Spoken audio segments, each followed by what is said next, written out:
There's a problem of poaching there. They are busy poaching their animals, So there's so much wrong there in Namibia. They want to come here and act as if nothing is happening there. No, a lot is happening there, and we're gonna reveal to you what's happening if you keep attacking us as South Africans. If you're an African, what I'm about to show you right now is something you should listen to with rapt attention, because I don't think anybody had revealed this secret before. So it doesn't matter your residence as an African, even if you're in Europe right now, I need you to watch this and share it. Hey kings and queens, welcome back to another interesting episode right here on the stable of Life of an African Woman. Guys, we are back at it again with another interesting, juicy, expository, and most importantly educative episode. Guys, a lot is going on when we begin to touch each and every part of the events, the occurrence and incidents here and there in different parts of the continent of Africa. It's definitely going to take a long time. Let me just put it straight. We talk about things that are going on in countries in Africa from the north, west, east, south, and central Africa. So when we talk about things that are happening in any country, it is without sentiment, emotions, and bias. And it is one thing to know that when we see things the way it is and say the way it is and expose the truth, it helps us a great deal to improve, to change and do better, right? And it doesn't really matter if it is from your end as a Nigerian, from your end as a Zimbabwean, from your end as a South African, because what's the point, having criminals or having crime being committed in your country by foreigners? I mean foreigners from other countries. And you see, in order for us to say we want to curb out corruption, because one major problem has been eating up countries in Africa, right? As citizens and as leaders is what? Corruption, number one. When you talk about corruption, corruption has so many branches. Unaliving of people, kidnapping, banditing, bribery. Exactly. And at the end of the day, selling of hard substances, drugs. In fact, the branch is endless. It is endless. So anything at the end of the day, in a nutshell, that doesn't sit well with human rules, God's rule, life principles, and against the ethics of life is what? Corruption and crime. Something that would definitely unalive or almost unalive an individual and is a threat to life. In a nutshell, is what we call crime and corruption. Okay, now let's look at what is going on at the end of the day in South Africa, because at the end of the day, the major country in Africa, or the reason why you see that we center so much on in South Africa, is because South Africa is, like, for me, permits me to say, a mother country that harbors so many countries, and the people that comes into this country most times come in illegally. Now the question will be, what do they come in there to do? Commit crime. Like I said, the first thing first that bothers and burdens us is what? Corruption. And I've said the branches. Now, people come into the country, commit crimes such as this crime mentioned, which is kidnapping, selling of hard substances like powder. You get what I mean, right? At the end of the day, selling expired goods, products that are harmful and dangerous to human lives. And when these people are being caught, apprehended, you see them claiming right in the midst of the wrongs that they are doing. I'm definitely going to play a clip of some videos that speaks and screams volume of some of this occurrence in South Africa that I'm talking about, and podcast debate of how citizens of different countries actually do perceive some of these actions, crimes being committed by other citizens, especially from the closest countries we have to South Africa, right? We will definitely take a look at how these things plays out, and I will come back at the end of the day to give my final input and verdict, as well as my brother Chimdi, which I think he has an important point to state to us as what we also need to know of how most Nigerians, not just Nigerians, most African citizens, the way they act and behave. Like I said, I will come back and deliberate more on that. Let's take a look at these video clips. At the end of the day, kindly hit on the like button, share and subscribe if this is your first time here. And quickly, let's delve into the business of today. If you're an African, what I'm about to show you right now is something you should listen to with rapt attention, because I don't think anybody had revealed this secret before. So it doesn't matter your residence as an African, even if you're in Europe right now, I need you to watch this and share it. What you're about to watch right now may not reveal itself fully until I begin to give its explanation. Just watch this. Thank you. I'm leaving for work. I just wanted to say good night. Good night, Mom. Have you done all your homework? Yes. Good boy. Did you get the grade for your mathematics test? I got an A. Anyone else get an A? No. Alone at the top. Wonderful. All right, I should be home for breakfast. Aren't you tired? I have no time to be tired. Maybe when you're a doctor, I'll take a nap. Good night. Good night, Mom. Now, what you actually saw there is a footage from the sitcom called Barb Hearts Abishola. Now, in this very case, this woman Abishola, who is obviously a Nigerian, came to her son's room and asked him whether his maths test scores are out, and the boy simply told her that he got an A. That alone should be what should conjure satisfaction in her. But no, she had to stop by to ask whether there was any other person that got an A. And when the son said no, she expressed happiness and stated that it is lonely at the top. Now, I think it was a Ghanaian and a South African that asked me a very simple question. And this question goes this way: why does Nigerians consider their success not from their upward movements, but from the downward movements of other people? Let me ask this again. He asked, why does Nigerians consider success not from their own upward movement, but by the downward movements of others? Which means that Nigerians see success from the failures of other people. Do you understand the situation?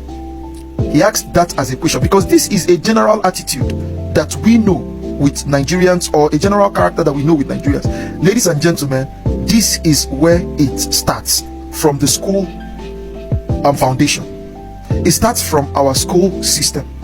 It starts from our academic system, where you don't show satisfaction in your scoring highly, but in the fact that other people did not come closer to you, in the fact that other people failed. Now, should we open our mouth by the knowledge of this to wonder where our politicians think the way, or why our politicians think the way they think, or where they act the way they act? Should we ponder anymore? Should we wonder on this at all? One thing a number of people really do not know is that our politicians don't loot or steal from us because they want to possess the whole world. No. Without stealing from us, without looting our fund, our politicians are still super rich. They will be so rich. As a matter of fact, a greater number of them were super rich even before they became politicians. But why do they still want to loot? Why do they still want to steal from us? The answer is very simple. The answer can be found from this very footage that I showed a greater number of you. The answer is simply because they want to be lonely at the top. The answer is simply because they consider success when only you succeed while others fail. That is the genuine definition of the success of a common Nigerian. I'm telling you the truth. To see that an average Nigerian is into witchcraft, an average Nigerian is a demon, an average Nigerian is that wicked that even the devil is closer to God than an average Nigerian. How is it, ladies and gentlemen, how is it, brothers and sisters, how is it, my co-African brothers, that one can only see success when others have failed? Not when only him has succeeded, not even when he has succeeded, not when he goes upward, but in ensuring that other people go downward. Where the true definition of success is when you as a person is instrumental to the upward movement of other people. Let me repeat this. The true definition of success is when you as an individual is instrumental to the upward movement of other people. When you are instrumental to the success of other people, that is the true success that can be attributed to you as a person. How would a mother not show satisfaction on the grounds that her son made an A, but that her satisfaction is on the grounds that no other person in her son's class made an A, leaving only her son to make an A? You see why Nigeria is the way it is? I recall, we are all guilty of the same offense, because the secondary school I went to, Federal Government College, obviously this is how we were groomed to be. Not in ensuring that we score highly, but in ensuring that no other person comes closer to us when it comes to score. So in examination hall, you would rather not ask us any question, because we would make you feel, is that not witchcraft? May God forgive us as Nigerians. It's appalling. It's indeed appalling.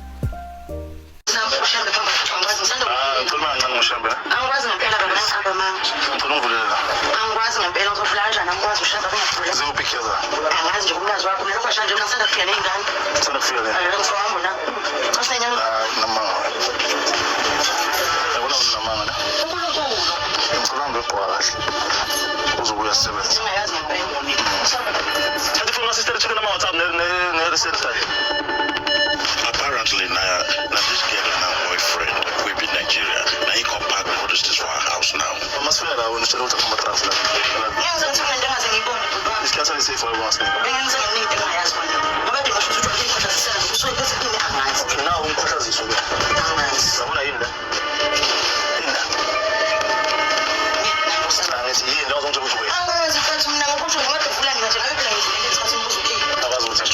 You can see the guy is really pain. You see his sister going through this and finding herself in this type of position. And now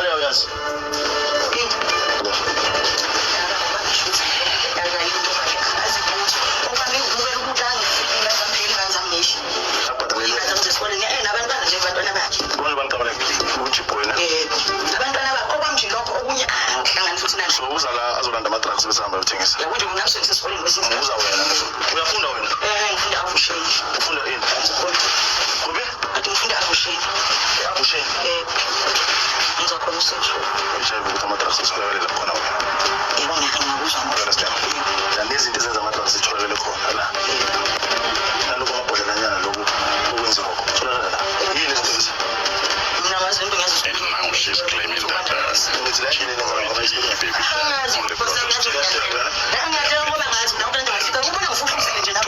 doesn't know what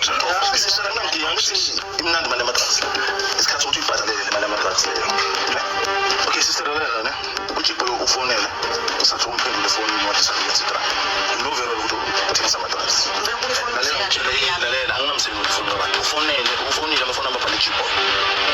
when you were supposed to answer the phone,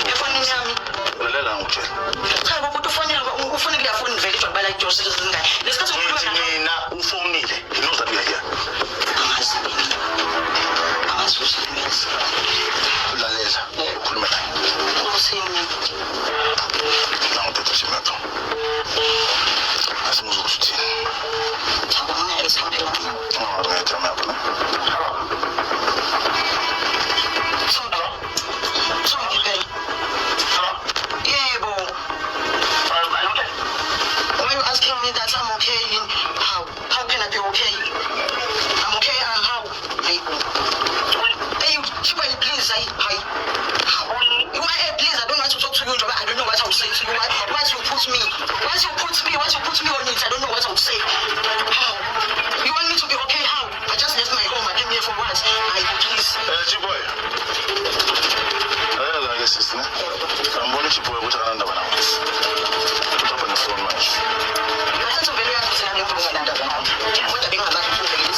Also that there's a problem of poaching there. They are busy poaching their animals. You know, so there's so much wrong there in Namibia. They want to come here and act as if nothing is happening there. No, a lot is happening there, and we're gonna reveal to you what's happening if you keep attacking us as South Africans. You know, you are coming into a fight that you are not part of. You're not supposed to be saying anything here. And then he's coming here, he's pretending like Namibia. Namibia, they are what? People jumping border, the nearest country, you can afford 850 to pay a ticket from Namibia, Windhoek to Appington. It's 850. You can afford. And then you come here and talk. I agree, we have a war in my country, that's why we're jumping border. You Zimbabwe, full of rubbish people. You can talk. If I was you in this world, I can talk. No one wants you in the world because we are next to South Africa. You can't even afford to pay that small bus for 400 to come in Joburg. You decide to jump a border, and then you come to talk to me Congolese. It's to me, it's better me I jump border because it's very far. But when I jump in border, I take taxi. I don't go to make a friend with a crocodile. I don't go to the bush to make a friend with a lion to come in South Africa or to reach like Appington.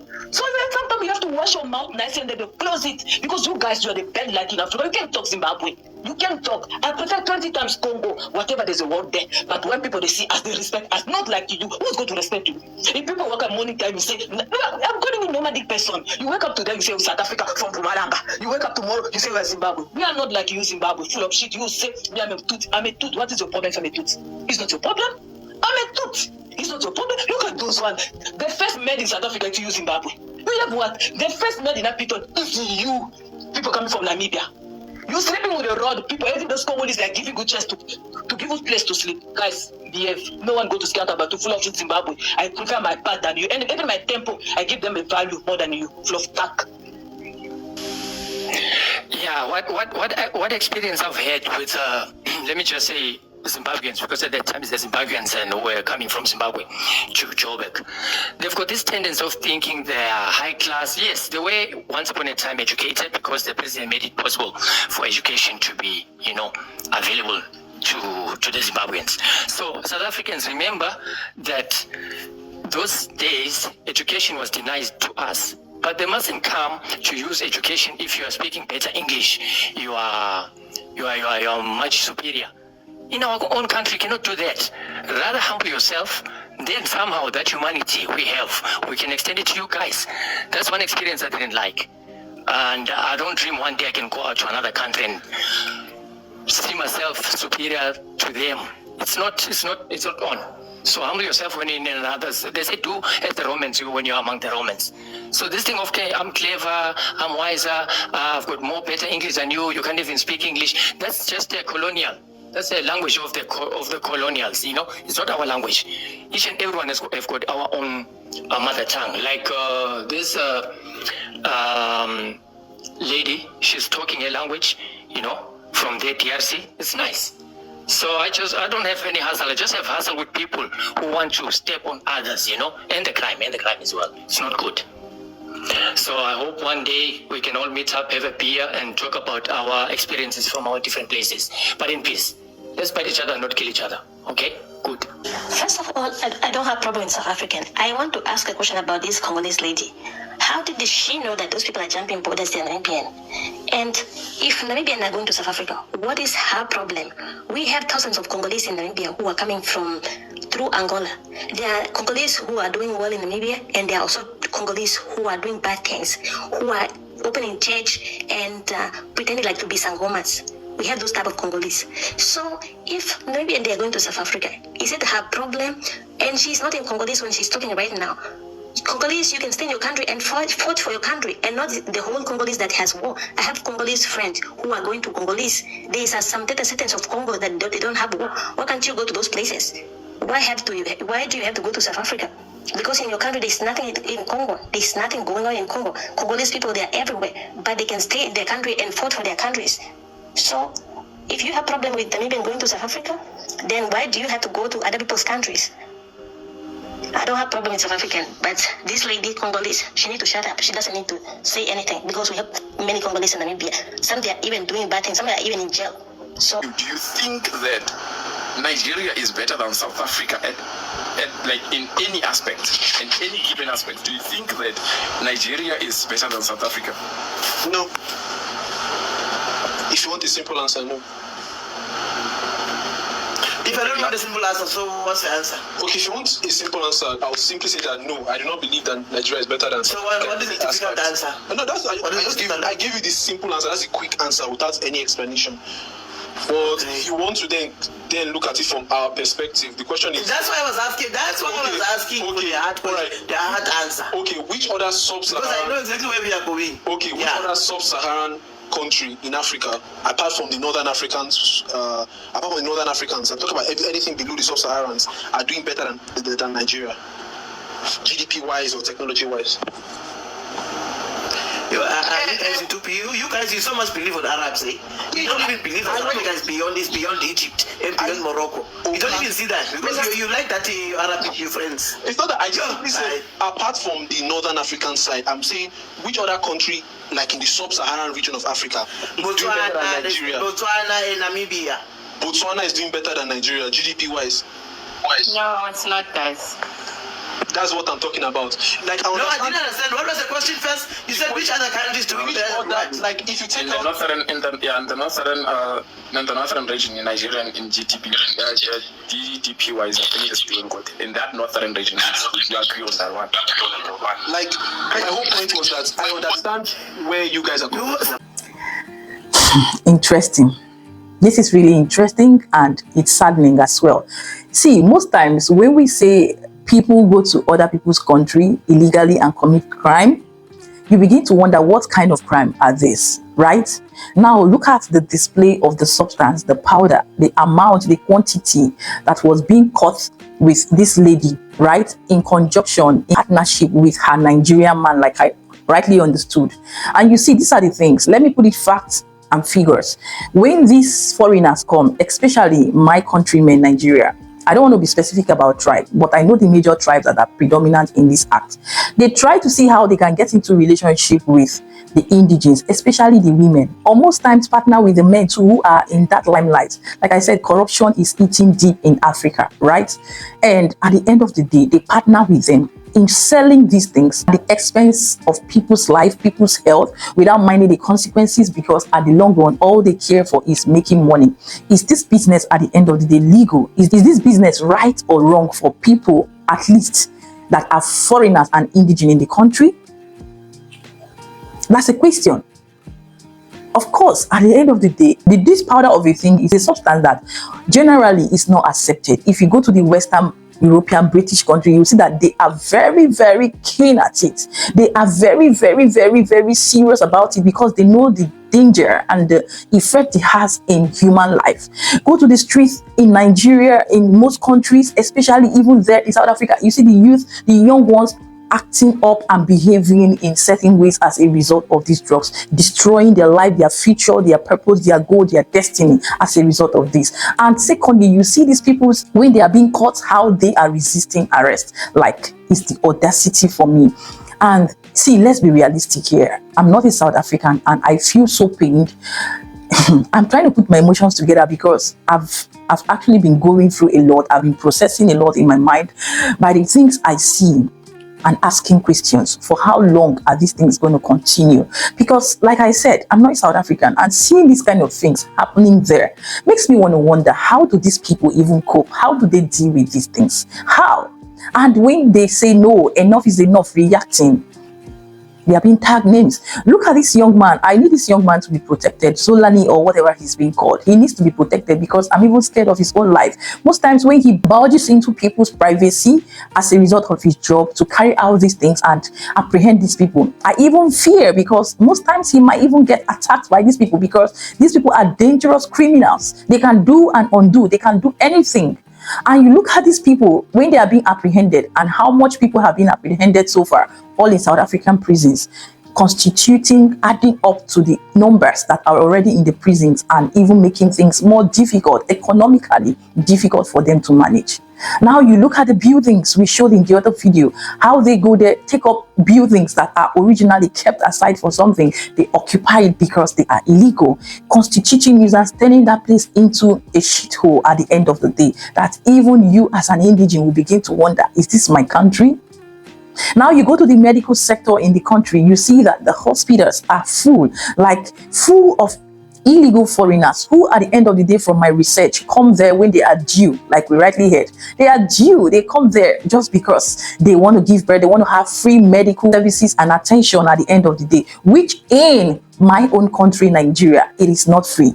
In other neighboring countries, it is 0 to nothing, but they will find it very easy to get into another man's country, overburden them with their own issues. Like, make this make sense that this is not tiring, this is not frustrating, and at this point, this is not disgusting, to say the least.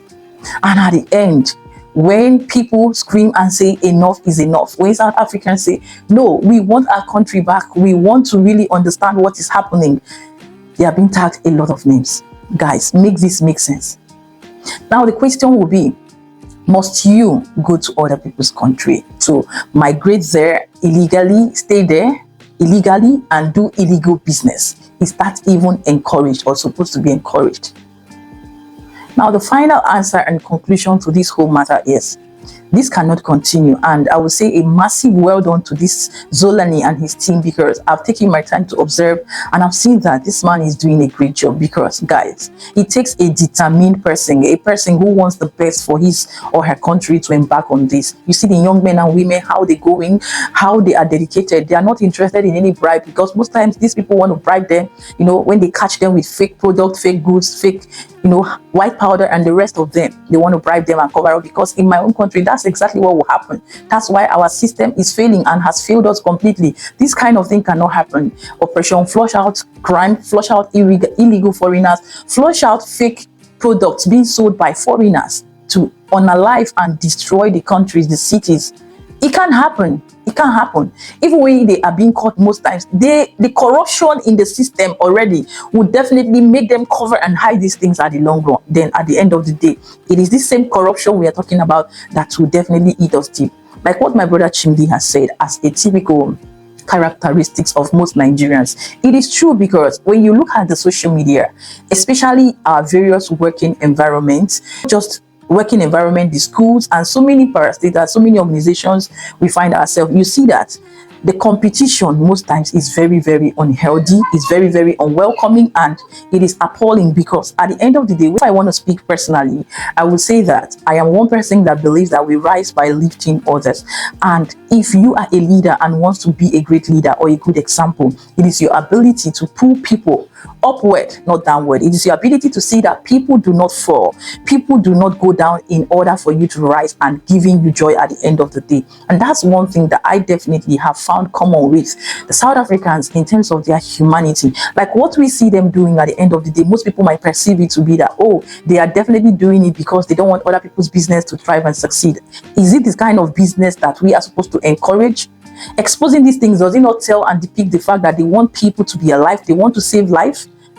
They want to save life. They want to make the city a better place. And that's why you see that at the end of the day, they are being respected out there because of how principled they are, because of how committed they are, because of how they stand out to kick against corruption. This is not to say that there are no corrupt people there, even as citizens, as much as they have so much as foreigners. They are, and it is like that in so many other countries. But the ability for us as citizens to hold ourselves accountable, yes, even in our wrongs, even in our crime, to expose them and say, no, we cannot put up with these things, makes us the truthful and very well represented citizens of different countries that we are. Today, Nigeria is being mentioned in almost every crime scene and story. It's because we fail to point out where we are wrong, agree and accept to the fact that we are wrong, and take corrections and change. That's the thing, which is quite different from South Africa, as we have seen. So guys, I could go on and on, but I want to say these kind of things that we have seen that are going on, in South Africa is a lesson for us to learn.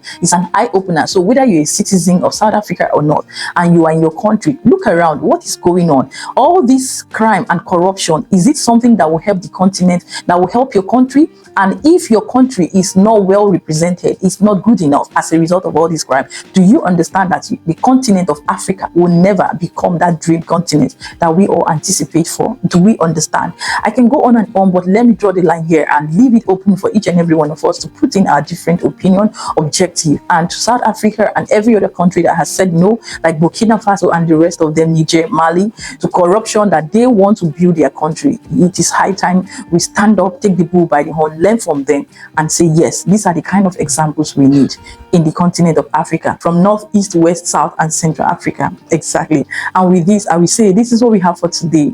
More videos are coming. Exactly, look out for that. And I would say give this video a huge and a massive thumbs up. South Africans do not relent. It's a curse you are and a journey you are on.